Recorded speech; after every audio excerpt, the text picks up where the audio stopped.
Olá, tudo bem? Mais um CNT Notícias Bahia que está no ar e a gente vai conferir agora os destaques de hoje. Caraíbas recebe reforço no transporte de pacientes e avança em projetos que prometem melhorar a vida da população. MEC lança ferramentas gratuitas para a leitura de livros e ensino de idiomas. E ainda, aluguel por temporada em imóveis populares acende um alerta em Salvador. E todos os detalhes você vê agora no CNT Notícias Bahia.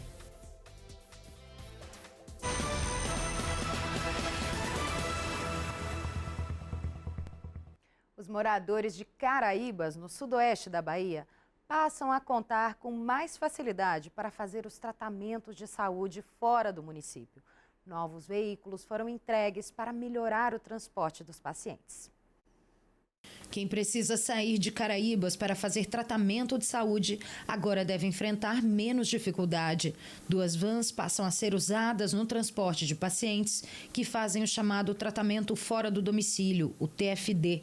Na prática, isso significa mais conforto, mais segurança e menos desgaste para quem já está enfrentando problemas de saúde e precisa viajar, muitas vezes até Salvador. A gente está ali a 80 quilômetros de Vitória da Conquista, né? É uma cidade banhada pelo Rio Gavião, onde tem um potencial extraordinário, e a gente trouxe pautas sensíveis que, de certa forma, o governador também vê com bons olhos. A população também vai ser beneficiada com a implantação de uma nova unidade básica de saúde, ampliando o atendimento mais perto de casa. Já na área de infraestrutura, os projetos de abastecimento de água, esgotamento sanitário, pavimentação e a construção de uma ponte também devem melhorar a mobilidade e as condições de vida na cidade. Além disso, um veículo administrativo também foi entregue para ajudar na organização dos serviços de saúde. A expectativa agora é que o atendimento fique mais ágil e que os pacientes consigam se deslocar com mais dignidade. Outras melhorias também estão previstas para o município, entre elas a construção de uma nova escola em tempo integral, que deve ampliar o acesso à educação e oferecer mais estrutura para os estudantes. O Ministério da Educação lançou 2 plataformas de ensino gratuitas, uma voltada para idiomas e a outra para a leitura. O conteúdo está disponível para todos, basta ter um cadastro na plataforma gov.br. Aprender inglês sem pesar no bolso. O Ministério da Educação lançou uma nova plataforma digital que vai oferecer cursos gratuitos de idiomas, totalmente online. A iniciativa faz parte de uma estratégia para ampliar o acesso ao ensino e a qualificação profissional em todo o país. Pela plataforma MEC Idiomas, os alunos terão acesso a cerca de 800 aulas de inglês e espanhol, com conteúdos que vão do nível básico ao avançado.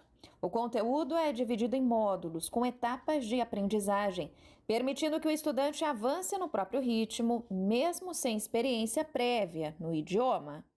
Para acessar é necessário ter uma conta no gov.br. A proposta do MEC é democratizar o ensino de idiomas à população e reduzir barreiras de acesso para quem não pode pagar por cursos particulares. Além das aulas, a plataforma também traz recursos interativos para reforçar o aprendizado, como testes de nivelamento, exercícios ao final de cada módulo e até ferramentas de inteligência artificial para ajudar na prática da conversação. A proposta é acompanhar o estudante desde o primeiro contato com o idioma até níveis mais avançados, ampliando as oportunidades acadêmicas e no mercado de trabalho. O Ministério da Educação ainda lançou uma biblioteca digital com cerca de 8.000 livros gratuitos, entre obras clássicas e contemporâneas. Os títulos podem ser emprestados por até 14 dias. O download é temporário, mas com possibilidade de renovação. A plataforma oferece recursos como marcações, anotações e destaques de texto. A biblioteca digital MEC Livros já pode ser acessada. A ferramenta MEC Idiomas deve começar a funcionar nos próximos dias. As 2 plataformas fazem parte de um conjunto de ações do governo federal para ampliar o ensino online no Brasil. A expectativa é que novos idiomas também sejam incluídos futuramente, ampliando ainda mais o alcance da iniciativa. E depois do intervalo, você vai ver que o 13º salário será antecipado para tentar segurar o endividamento dos brasileiros.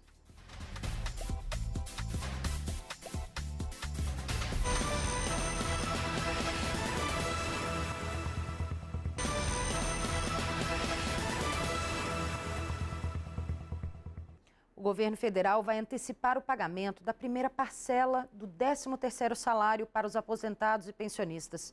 O depósito deve ser feito entre o fim deste mês e o começo de maio.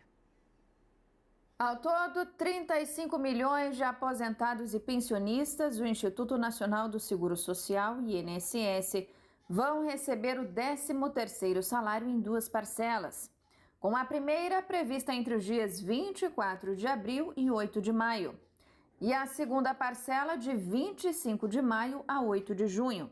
O valor é depositado conforme o final do número do benefício, desconsiderando o dígito verificador. A medida deve injetar cerca de 78 bilhões de reais na economia, com o objetivo de aumentar a circulação de dinheiro e aliviar o orçamento das famílias. Tradicionalmente, o pagamento acontece apenas no segundo semestre, entre agosto e novembro. A antecipação ocorre em um cenário de endividamento no país.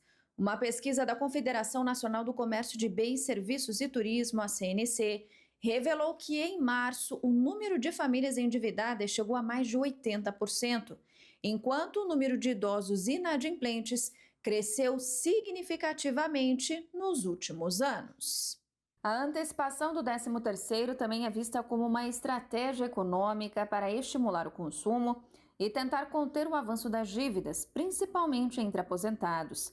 Segundo a Serasa Experian, entre 2019 e 2026, o total de brasileiros com mais de 60 anos em situação de inadimplência saltou de 9 milhões e 200 mil para quase 16 milhões, um aumento de 73%. A expectativa do governo federal é que o pagamento antecipado ajude esses segurados a quitar dívidas e reduzir a pressão financeira. Mas vale lembrar que nem todos os beneficiários têm direito ao pagamento. Ficam de fora, por exemplo, quem recebe o benefício de prestação continuada, o BPC. Ainda assim, a medida deve ter impacto direto no bolso de milhões de brasileiros e também na economia do país. E agora um alerta que é no mínimo triste.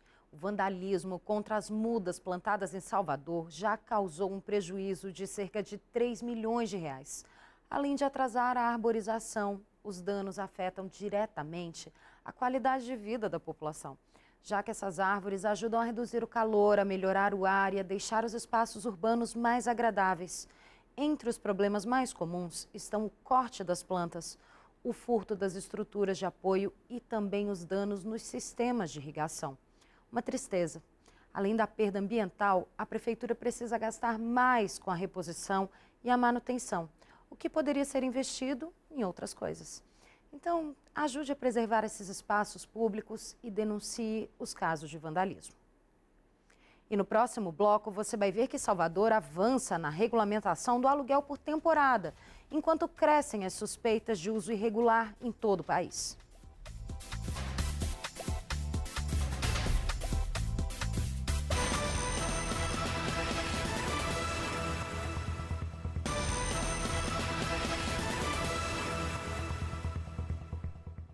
O que era visto como uma forma de renda extra, agora levanta um alerta também em Salvador. Os imóveis de programas habitacionais estão sendo usados para aluguel de temporada. Uma prática que pode ser irregular e que já está no radar das autoridades. Na capital baiana, a discussão avança com novas regras para organizar esse mercado e evitar essas distorções. O que era visto como uma forma de renda extra agora levanta um alerta no país. Imóveis de programas habitacionais estão sendo anunciados em plataformas de aluguel por temporada, uma prática que pode ser irregular. Em São Paulo, o tema já é investigado. Uma CPI apura fraudes em habitações de interesse social e mais de 100 casos envolvem suspeita de locação por curta temporada. E a regra é uma só: imóveis com subsídio público devem ser usados como moradia fixa, mas na prática, esse limite nem sempre é respeitado. Imóveis de programa habitacionais, como Minha Casa Minha Vida, têm uma exigência clara: devem ser usados como moradia permanente do beneficiário. A legislação proíbe expressamente a locação, a cessão e o uso para fins comerciais. Isso inclui as plataformas de aluguel por temporada. Quem faz isso está violando o contrato assinado e desviando um benefício público que foi concedido com dinheiro do contribuinte. As consequências podem ser severas. O beneficiário pode perder o imóvel e ter que devolver os valores recebidos e até responder por crime. Enquanto isso, cidades como Rio de Janeiro e Salvador avançam na regulamentação do aluguel por temporada. A ideia é organizar o setor e garantir concorrência justa com hotéis e pousadas. Países como a França, Holanda, os Estados Unidos obrigam a plataforma a verificar a situação legal dos imóveis antes de publicar o anúncio. No Brasil, esse debate ainda engatinha. A gente ainda não tem mecanismos que sejam fáceis e sejam objetivos para que o Airbnb ou qualquer outra plataforma possa verificar se esse imóvel está ou não está apto a ser lançado ou disponibilizado na plataforma. A tendência é que essas plataformas passem a ter uma corresponsabilidade, sendo obrigadas a cruzar dados públicos com os anunciantes quando essas informações estiverem de mais fácil acesso. No plano federal, a reforma tributária também endurece regras. Locações de curta duração podem passar a ser tratadas como serviço de hotelaria em alguns casos. Especialistas alertam para um impacto que vai além da lei. Cada imóvel desviado para uma ferramenta dessas é uma família que ficou sem acesso à moradia. O programa ele tem fila de espera. Não estamos falando de um contrato descumprido apenas. Estamos falando de alguém que ocupou o lugar de quem não precisava. A criatividade financeira tem um limite. E esse limite aqui se chama o interesse público. Entre o direito de propriedade e o interesse público, o desafio agora é encontrar um equilíbrio e garantir que políticas de moradia cumpram o papel para o qual foram criadas. E a discussão segue avançando no país, com novas regras e maior fiscalização sobre o uso de imóveis em plataformas digitais. E o CNT Notícias Bahia de hoje fica por aqui. Continue com a gente também pelo aplicativo CNT Play, que é gratuito. E a gente se vê na próxima edição. Até lá!